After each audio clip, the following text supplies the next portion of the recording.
Kasus terkonfirmasi baru positif COVID-19 di Kabupaten Buleleng terus menunjukkan tren penurunan. Data Selasa 29 September kemarin sebanyak 2 tambahan kasus terkonfirmasi baru positif COVID-19, sedangkan 6 pasien dinyatakan sembuh.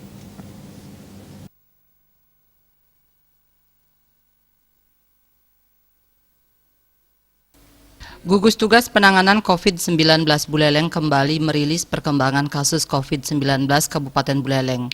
Data Selasa 29 September 2020 menunjukkan penambahan kasus terkonfirmasi baru sebanyak 2 orang asal Kecamatan Buleleng, sehingga secara kumulatif jumlah kasus terkonfirmasi baru sebanyak 819 orang.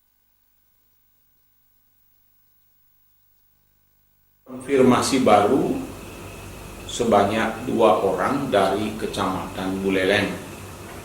Kedua, sembuh yaitu 1 Kecamatan Banjar sebanyak 2 orang, 2 Kecamatan Sukesade sebanyak 2 orang, 3 Kecamatan Buleleng sebanyak 1 orang, 4 Kecamatan Tejepule sebanyak 1 orang.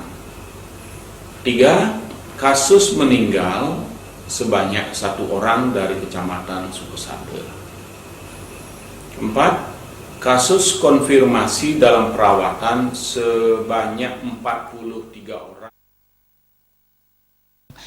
Sementara itu, per hari Selasa kemarin juga dilaporkan ada 6 pasien yang dinyatakan sembuh. Sementara untuk kasus kematian terjadi di Kecamatan Sukesade. Pasien yang meninggal yakni lansia umur 71 tahun dengan gejala pneumonia dan dinyatakan meninggal pada Selasa pagi kemarin. Hingga saat ini, Gugus Tugas Penanganan COVID-19 Buleleng masih merawat 43 pasien di sejumlah rumah sakit yang ada di Buleleng. Komang Yuda, Bali TV.